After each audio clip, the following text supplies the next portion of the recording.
സുകാന്ത് സുരേഷ് എടപ്പാൾ സ്വദേശിയാണ്. അദ്ദേഹം IV ജോലിക്കാരനാണ്, നെടുമ്പാശ്ശേരി. അദ്ദേഹമായിട്ട് 5-8 മാസത്തിന് മുമ്പുണ്ടായൊരു പ്രണയമാണ് ഈ ആത്മഹത്യ അല്ലെങ്കിൽ അവിടെ മരണത്തിലേക്ക് കലാശിച്ചത്. ഇപ്പം ഞങ്ങൾ ബാങ്ക് സ്റ്റേറ്റ്മെൻറ്റ് എടുത്തു. അപ്പോഴാണ് ഞങ്ങൾ ഞെട്ടിക്കുന്ന വിവരങ്ങൾ അറിയാൻ കഴിഞ്ഞത്. ഞങ്ങളുടെ കുട്ടിയെ അവൻ ദുരുപയോഗം ചെയ്തിട്ടുണ്ടോ എന്ന് പോലും ഞങ്ങൾ സംശയിക്കുന്നു. 8-9 മാസം കൊണ്ട് ഈ പൈസകൾ അവൾ ജോലി ചെയ്യുന്ന പൈസകളെല്ലാം കൈപ്പറ്റിയിരിക്കുന്ന അവനാണ്. മാർച്ച് മുതൽ അങ്ങോട്ടൊരു 3-4 മാസത്തെ ഫുൾ ശമ്പളം വരുന്ന ദിവസം തന്നെ ആ സെക്കൻഡിൽ തന്നെ അവൻ്റെ അക്കൗണ്ടിലേക്ക് പോവുകയാണ്. വീട്ടുകളിൽ നിന്ന് ഭക്ഷണം കൊടുത്തിട്ടാണ് ഈ കുട്ടി കഴിഞ്ഞിരുന്നത് എന്നുള്ളത് ഞങ്ങളെ ഞെട്ടിച്ച് കളഞ്ഞിരിക്കുന്നത്. അവൻ്റെ കുടുംബക്കാരെ കൊണ്ടുപോകാം, നമുക്ക് കല്യാണം കഴിക്കാം, അതിനുള്ള കാര്യങ്ങൾ ഒരുക്കാമെന്ന് പറഞ്ഞു.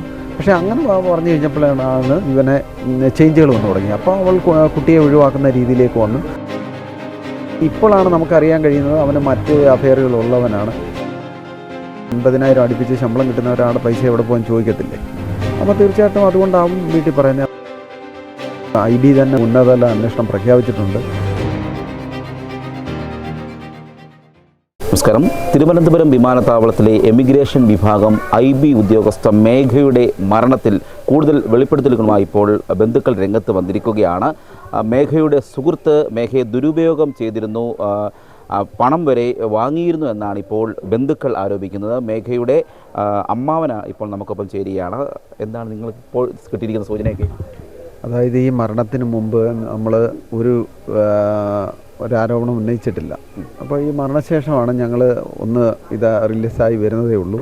അതിനുശേഷം നമുക്ക് ഒരു വ്യക്തിയിലേക്ക് ആരോപണം കൊണ്ടുപോകത്തക്ക രീതിയിൽ വന്നത് ബാങ്കിൻ്റെ സ്റ്റേറ്റ്മെൻറ്റിലാണ്. അപ്പം ഞങ്ങൾ നേരത്തെ ഉന്നയിച്ചതിൻ്റെ കൂട്ട് ഒരു പ്രണയം ഉണ്ടായിരുന്നു. അത് സുകാന്ത് സുരേഷ് എടപ്പാൾ സ്വദേശിയാണ്. അദ്ദേഹം IV ജോലിക്കാരനാണ്, നെടുമ്പാശ്ശേരി. അദ്ദേഹമായിട്ട് 5-8 മാസത്തിന് മുമ്പുണ്ടായൊരു പ്രണയമാണ് ഈ ആത്മഹത്യ അല്ലെങ്കിൽ അവിടെ മരണത്തിലേക്ക് കലാശിച്ചത്. അപ്പോൾ അതിനുശേഷം ഞങ്ങൾക്ക് ഇദ്ദേഹത്തിലേക്ക് എത്താനൊരു തെളിവ് ഞങ്ങളുടെ കൈവശം ഇല്ലായിരുന്നു. ഓൾറെഡി അവിടെ പോയിട്ടുണ്ട്. അതൊക്കെ പോലീസിൻ്റെ IBയുടെയൊക്കെ നിരീക്ഷണത്തിലാണ്. കൂടാതെ ഇപ്പം ഞങ്ങൾ ബാങ്ക് സ്റ്റേറ്റ്മെൻറ്റ് എടുത്തു. അപ്പോഴാണ് ഞങ്ങൾ ഞെട്ടിക്കുന്ന വിവരങ്ങൾ അറിയാൻ കഴിഞ്ഞത്. കാരണം അവിടെ 8-9 മാസം കൊണ്ട് ഈ പൈസകൾ അവൾ ജോലി ചെയ്യുന്ന പൈസകളെല്ലാം കൈപ്പറ്റിയിരിക്കുന്ന അവനാണ്. അതായത് ഇവിടെ അക്കൗണ്ടിലേക്ക് വരുന്നു, നേരെ അവൻ്റെ അക്കൗണ്ടിലേക്ക് പൈസ പോകണം, സുകാന്ത് സുരേഷിൻ്റെ അക്കൗണ്ടിലേക്ക് പൈസ പോകുന്നു. അപ്പോൾ ലാസ്റ്റ് പരിശോധിച്ചപ്പോൾ ഞങ്ങൾ ഒരു ദിവസം ഫുള്ളിരുന്നാണ് ഇത് മൊത്തം പരിശോധിച്ചത്. ഏകദേശം 90 പേജ് അങ്ങോട്ടുണ്ടായിരുന്നു. അത് മൊത്തം സ്റ്റേറ്റ്മെൻറ്റ് കോപ്പി എടുത്തു. അപ്പോൾ അത്ര എടുത്ത് പരിശോധിച്ചതിൻ്റെ അടിസ്ഥാനത്തിൽ സുകാന്ത് സുരേഷ് അതായത് ഈ നമ്മൾ പ്രസൻറ്റിൽ ഈ 3 മാസം മാർച്ചല്ലേ, മാർച്ച് മുതൽ അങ്ങോട്ടൊരു 3-4 മാസത്തെ ഫുൾ ശമ്പളം വരുന്ന ദിവസം തന്നെ ആ സെക്കൻഡിൽ തന്നെ അവൻ്റെ അക്കൗണ്ടിലേക്ക് പോവുകയാണ്.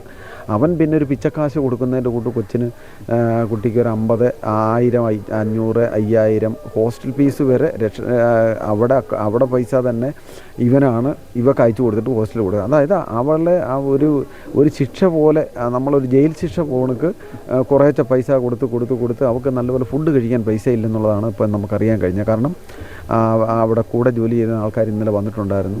വീട്ടുകളിൽ നിന്ന് ഭക്ഷണം കൊടുത്തിട്ടാണ് ഈ കുട്ടി കഴിഞ്ഞിരുന്നത് എന്നുള്ളത് ഞങ്ങളെ ഞെട്ടിച്ച് കളഞ്ഞിരിക്കുന്നത്. അതുകൊണ്ട് ഇത് കൃത്യമായിട്ടും സുകാന്ത് സുരേഷാണ് ഈ മരണത്തിന് ഉത്തരവാദി.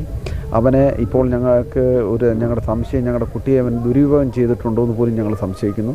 അപ്പോൾ കൃത്യമായിട്ടും ബാങ്കിങ് സ്റ്റേറ്റ്മെൻറ്റിൽ ട്രെയിൻ ടിക്കറ്റ് ബുക്ക് ചെയ്ത് ഉൾപ്പെടെയുള്ള രേഖകളുണ്ട്. നിരന്തരം എറണാകുളം, തിരുവനന്തപുരം ഇവർ അങ്ങോട്ടും ഇങ്ങോട്ടും വന്നിട്ടുണ്ട്. അപ്പോൾ ഇത് മൊത്തം പരിശോധനയ്ക്ക് വിധേയമാക്കണം. ഇവനെ ഒരു കാരണവശാലും ഇവൻ ജോലിയിലോ IBയിലെ ജോലിയിൽ തുടരാൻ പാടില്ല. ഇവനെ നമ്മുടെ നിയമം അനുശാസിക്കുന്ന ഏറ്റവും വലിയ ശിക്ഷ തന്നെ കൊടുക്കണമെന്നാണ് ഞങ്ങൾക്ക് ഈ സമയത്ത് പറയാനുള്ളത്. നിലവിൽ പരാതി കൊടുത്തിട്ടുണ്ടല്ലോ, അത് ബന്ധപ്പെട്ട അന്വേഷണം പേട്ട സ്റ്റേഷനിലാണ് തിരുവനന്തപുരം. നിലവിൽ ഞങ്ങൾ FRROയ്ക്കും ADGPക്കും പേട്ട സ്റ്റേഷനിലും കൂടുതൽ പോലീസ് സ്റ്റേഷനും പരാതി കൊടുത്തിട്ടുണ്ട്. ബാങ്ക് സ്റ്റേറ്റ്മെൻറ്റാണ് ലാസ്റ്റിൽ കിട്ടിയ നമ്മുടെ എവിഡൻസ്. അത് ഇന്നലെ ഇമെയിൽ വഴി അവർക്ക് അയച്ചിട്ടുണ്ട്. ഇപ്പോൾ ഇതുവരെയുള്ള അന്വേഷണം പോലീസിൻ്റെ ഭാഗത്തു നിന്നൊക്കെ എങ്ങനെയാണ്? തൃപ്തികരമാണ്. എല്ലാവരും വളരെ അനുഭവപൂർവ്വം ആണ് എല്ലാവരും ഞങ്ങളെ വിളിക്കുന്നുണ്ട്. വളരെ ശക്തമായ IB തന്നെ ഉന്നതതല അന്വേഷണം പ്രഖ്യാപിച്ചിട്ടുണ്ട്. അപ്പോൾ അന്നലേക്ക് നല്ല ഇപ്പം സുതാര്യമായിട്ട് തന്നെയാണ് പോകുന്നത്. അപ്പോൾ അതിൽ തൃപ്തരാണ് ഞങ്ങൾ. പിന്നെ ഞങ്ങൾക്ക് കിട്ടുന്ന തെളിവുകളൊക്കെ അനുസരിച്ച് അവർക്കും തെളിവ് കൊടുക്കാറുണ്ട്. ഈ ഒരു റെയിൽവേ ട്രാക്കുകൾ നടന്നു പോകുന്ന അവസാന സമയത്ത് ഒരു മൊബൈലിൽ വിളിച്ച് സംസാരിച്ചുകൊണ്ടാണ് പോകുന്നത് പറയുന്നത്. അത് ആരെയാണ്? അത് സുകാന്ത് സുരേഷ് തന്നെ അന്ന് നമുക്ക് ഫൈനലൈസ് ചെയ്തിട്ടുണ്ട്. കാരണം അതിൻ്റെ കൂടുതൽ ഡീറ്റെയിൽ എടുക്കാൻ പറ്റാതെ ഫോണ്, അതായത് ഇവർക്ക് എടുക്കാൻ പറ്റുന്നില്ല, സ്റ്റേഷനിൽ എടുക്കാൻ പറ്റത്തില്ല. അതുപോലെ ഫോൺ നശിച്ചു പോയിട്ടുണ്ട്, ട്രെയിൻ കയറി നശിച്ചു പോയിട്ടുണ്ട്. അത് ഇനി ഫോറൻസിക്കിന് കൊടുത്തിട്ടേ അതിൻ്റെ ബാക്കി ഡീറ്റെയിൽ കിട്ടത്തുള്ളൂ. ഇതിനെപ്പറ്റി കൂടുതൽ അറിയാമോ? സുഗാന്തിനെ പറ്റി വേറെ എന്തെങ്കിലും അറിയത്തില്ല. ഇപ്പം ഈ നമ്മൾ ഏകദേശം ഇവന് 30-32 വയസ്സുണ്ടാവുമെന്നാണ് ഞങ്ങൾ അനുമാനിക്കുന്നത്. അപ്പം ഇവന് പിന്നെ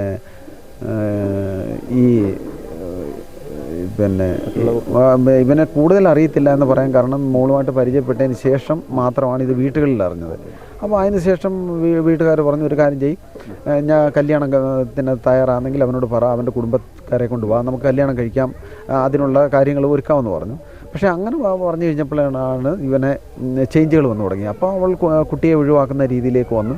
പിന്നെ ഇപ്പോഴാണ് നമുക്കറിയാൻ കഴിയുന്നത് അവന് മറ്റ് അഫെയറുകളുള്ളവനാണ് എന്നുള്ളത്. അപ്പോൾ നമുക്ക് തീർത്തും അനുമാനിക്കാമല്ലോ, അങ്ങനെയുള്ള ഒരാൾ പൈസയും തട്ടി ഇനി ഏതെങ്കിലും തരത്തിൽ മിസ്യൂസ് ചെയ്തിട്ടുണ്ടോ എന്നുള്ള സംശയം കൂടി ഞങ്ങൾക്കുണ്ട്. അതും അന്വേഷണം ഇത് ആട്ടെ എന്ന് നിങ്ങൾ പറയുകയാണ്. ഇപ്പോൾ മേഘയുടെ അക്കൗണ്ടിൽ അവസാന ബാലൻസ് എത്രയുണ്ടായിരുന്നു? 861 രൂപ. സാമ്പത്തികമായിട്ട് ബുദ്ധിമുട്ട് ബർത്ത്ഡേ ഒക്കെ വന്ന സമയത്തൊക്കെ വീട്ടിൽ ചോദിച്ചിട്ടില്ല, വീട്ടിൽ പറഞ്ഞില്ല. കാരണം വീട്ടിൽ പറഞ്ഞു കഴിഞ്ഞാൽ ഞങ്ങൾ തിരക്കുമല്ലോ. ഇത്രയും എമൗണ്ട് 50,000 അടുപ്പിച്ച് ശമ്പളം കിട്ടുന്ന ഒരാളുടെ പൈസ എവിടെ പോകാൻ ചോദിക്കത്തില്ലേ? അപ്പോൾ തീർച്ചയായിട്ടും അതുകൊണ്ടാവും വീട്ടിൽ പറയുന്നത്. അപ്പം ഇതും മരണത്തിന് പിന്നെ ഇവർക്ക് ഇത്രയും സംഘർഷങ്ങൾ മനസ്സിലൊതുക്കിക്കൊണ്ടായിരിക്കും ലാസ്റ്റ് ഇവൻ വിളിച്ചപ്പോഴോ അല്ലെ ഇവൾ അങ്ങോട്ട് വിളിച്ചപ്പോഴോ അവൻ്റെ ഭാഗത്തുനിന്ന് അനുഭാവപൂർവമായ ഒരു പ്രതികരണം കിട്ടിയിട്ടുണ്ടാവില്ല എന്ന് ഈ മരണത്തിലേക്ക് നയിച്ചതെന്നാണ് ഞങ്ങൾ വിശ്വസിക്കുന്നത്. ഏക മകളാണ് ഈ മധുസൂദന ചേട്ടൻ. അപ്പം ഈ എന്തെങ്കിലും പറഞ്ഞിരുന്നോ ഈ അമ്മയോടോ എങ്കിലും കുട്ടി പറഞ്ഞു? ഇല്ല, ഒരിക്കലും. അവൾ സംസാരിക്കുമ്പോൾ തന്നെ സന്തോഷത്തിൽ ഒരുപക്ഷെ വരുത്തി തീർത്ത് സംസാരിക്കുകയായിരിക്കും. ബുദ്ധിമുട്ട് അറിയിച്ചിട്ടില്ല? ഇല്ല. ഈ മൊബൈലിന് കണ്ടെത്തിയാൽ ഡിജിറ്റൽ തെളിവുകൾ ശേഖരിച്ചാലേ കൂടുതൽ വിവരങ്ങൾ അറിയാൻ പറ്റും. അത്രയേ ഉള്ളൂ. ഇനിയും വരുന്ന ദിവസങ്ങളിലേ നമുക്ക് അത് പെട്ടെന്ന് അറിയാൻ കഴിയും. ഏതായാലും പോസ്റ്റ്മോർട്ടം റിപ്പോർട്ടൊക്കെ പിന്നെ സഡൻലി കിട്ടാൻ തന്നെയുള്ള ആക്ഷൻ നമ്മൾ ചെയ്തിട്ടുണ്ട്, അത് മൂവ് ചെയ്തിട്ടുണ്ട്. അപ്പോൾ നമുക്ക് നോക്കാം, വരുന്ന തെളിവിൻ്റെ അടിസ്ഥാനത്തിൽ ഞങ്ങളും മുന്നോട്ട് പോകാനായിരിക്കും. എന്തായാലും നിയമ നടപടി വേണ്ടിയായിട്ട് ഞങ്ങൾ മുന്നോട്ട് പോവുകയാണ്. മേഘയുടെ മരണവുമായി ബന്ധപ്പെട്ട് ആദ്യം ബന്ധുക്കൾ ദുരൂഹത ആരോപിച്ചിരുന്നു. മേഘയെ ആത്മഹത്യയ്ക്ക് പ്രേരിപ്പിച്ചത് എന്താണ് കാരണമെന്നാണ് അത് വ്യക്തമാകേണ്ടതെന്നായിരുന്നു പിതാവ് ഉൾപ്പെടെ പറഞ്ഞിരുന്നത്. അതേസമയം തിങ്കളാഴ്ച രാവിലെ റെയിൽവേ ട്രാക്കിലൂടെ നടന്നു പോകുമ്പോൾ മൊബൈൽ ഫോണിൽ സംസാരിച്ചുകൊണ്ടാണ് റെയിൽവേ ട്രാക്കിൽ നടന്നതും അതിനുശേഷം റെയിൽ പാളത്തിലേക്ക് തല വയ്ക്കുകയായിരുന്നു, ട്രെയിനിന് മുന്നിലേക്ക് ചാടുകയായിരുന്നുവെന്നാണ് ലോക്കോ പൈലറ്റും പറഞ്ഞിരുന്നത്. ഇത് ആരാണ് ഇപ്പോൾ ഫോൺ വിളിച്ചിരുന്നതെന്ന് വ്യക്തമായിരിക്കുകയാണ്. മേഘയുടെ സുഹൃത്തും എറണാകുളത്തെ IB ഉദ്യോഗസ്ഥൻ കൂടിയായ സുകാന്ത് P സുരേഷിനെതിരെയാണ് ഇപ്പോൾ കുടുംബം ആരോപിക്കുന്നത്. ഇയാളാണ് ഫോൺ വിളിച്ചിരുന്നത്. മാത്രമല്ല കുട്ടിയുടെ ബാങ്ക് അക്കൗണ്ടിൽ നിന്നും ശമ്പളം ലഭിക്കുന്ന പണം മുഴുവൻ ഇദ്ദേഹം വാങ്ങുമായിരുന്നുവെന്നാണ് ഇപ്പോൾ ബന്ധുക്കൾക്ക് വിവരം ലഭിച്ചിരിക്കുന്നത്. ഈ വിവരങ്ങൾ ഉടൻ തന്നെ പോലീസിനും IB ഉദ്യോഗസ്ഥർക്കും കൈമാറുകയും ചെയ്തു. കുട്ടിയെ ദുരുപയോഗം ചെയ്തു, ചൂഷണം ചെയ്തിരുന്നു, കുട്ടിയുടെ ശമ്പളം ഉൾപ്പെടെ വാങ്ങുകയും ചെയ്തു. പിന്നീട് സാമ്പത്തികമൊന്നുമില്ലാത്തൊരു സാഹചര്യത്തിലാണ് ഈ കുട്ടി ജീവിച്ചിരുന്നത് എന്നാണ് ഇപ്പോൾ ബന്ധുക്കൾക്ക് മനസ്സിലാക്കാൻ കഴിഞ്ഞിരിക്കുന്നത്.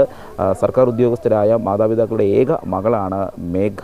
25 വയസ്സായിരുന്നു. 1.5 വർഷം മുൻപാണ് IBയിൽ ജോലിയിൽ പ്രവേശിക്കുന്നത്. ഏകദേശം 50,000 രൂപയോളം ശമ്പളം ലഭിക്കുമായിരുന്ന കുട്ടിയുടെ ബാങ്ക് അക്കൗണ്ടിൽ 861 രൂപ മാത്രമായിരുന്നു അവസാനം ഉണ്ടായിരുന്നതെന്നതാണ് ഇപ്പോൾ ബന്ധുക്കൾക്ക് ലഭിച്ചിരിക്കുന്ന വിവരം. ഈ സംഭവവുമായി ബന്ധപ്പെട്ട് സുഹൃത്തായ സുകാന്ത് P സുരേഷിനെതിരെ കൂടുതൽ വകുപ്പുകൾ ചുമത്തി അന്വേഷണം നടത്തി അദ്ദേഹത്തിന് നിയമ നടപടികൾ വിധേയനാക്കണമെന്നാണ് ഇപ്പോൾ ബന്ധുക്കൾ പറയുന്നത്. ജിതിനൊപ്പം CR മറുനാടൻ മലയാളി, പത്തനംതിട്ട.